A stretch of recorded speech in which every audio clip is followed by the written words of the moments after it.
New photos of storm damage out of Bedford County. This is coming from one of our viewers on Kingdom Road. Bedford County was one of the areas under a tornado warning just a few hours ago. There appears to be some major roof damage there. And let's take a live look now at the roads out of Rutherford County. They've seen a lot of rain over there. Our Steve Mailing is joining us live now from the passenger seat. Steve, what are you seeing right now?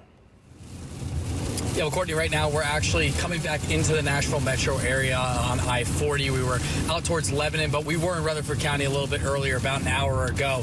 What I can tell you down in Rutherford County is a lot of the damage that it was a lot of tree damage. A lot of trees were down in that area. From viewers who are posting online to social media, but a lot of that has seemed to have been cleared up. We visited at least half a dozen sites where we were told trees were down, and those were already gone by the time we had gotten there. So that's definitely something to applaud the county on, at least getting people out there to clear up those roadways. Right now on the interstates, though, not a ton of visibility out here. About a half mile of visibility on I-40. You have a little bit of ponding on the sides of the roadways. We're going at least 5 to 10 miles per hour below the speed limit right now, just for our safety and for the cars around us, because there's a decent amount of spray from those roadways. So something we're keeping an eye on, obviously, is as you're driving out there tonight, as that rain continues to fall and the visibility continues to worsen, you're going to want to just slow your speed down a little bit, give you enough time between you and the car in front of you. Something interesting of note I also want to mention before we head back to the studio here. I was just talking with Lebanon police, and they actually tell us that a lightning strike caused a small structure fire out there in Lebanon, out in Wilson County. So that's just an idea of how charged the atmosphere was from these storms.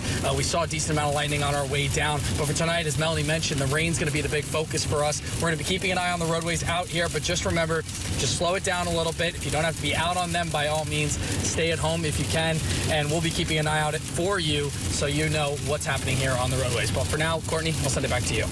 Okay, a lot of good information, Steve. Thank you. We want to take a look now at flash flooding in Waverly. The waters are very high in this creek. One of our viewers sent us this video.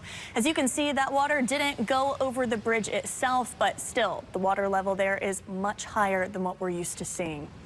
People in Clarksville are dealing with flooding again. We've been getting pictures and videos from our viewers showing the roads there covered in water. This one is along Freestone Drive. Residents say that this is the same area that saw heavy flooding back in February.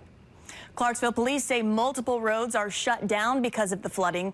This includes Trenton Road near Hayes Street and Trenton Road and Meriwether Road. Crossland Avenue and Greenwood Avenue is also closed tonight. If you see water on the road, remember to turn around and don't drown.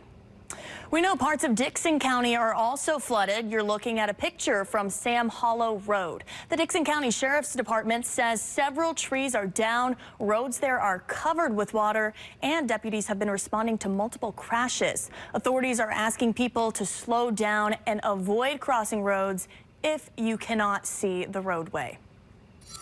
Today's storms left hundreds without power. As of now, more than 400 customers remain in the dark here in Davidson County. Nashville electric crews spent the day fixing downed power lines and clearing debris off the roads. Middle Tennessee Electric says they're dealing with dozens of outages too. Flights are back up and running at BNA. The airport issued a ground stop around 2:45 this afternoon because of the storms that were pushing through our area. That means that no flights were allowed to take off from the airport. But again, flights are back to normal tonight. Another danger people faced during today's storms was lightning strikes. As you can see here, there were a couple of strikes in the Gallatin area. A viewer sent us these photos. You can send us pictures of the weather in your area too through our free WSMV Ford News app.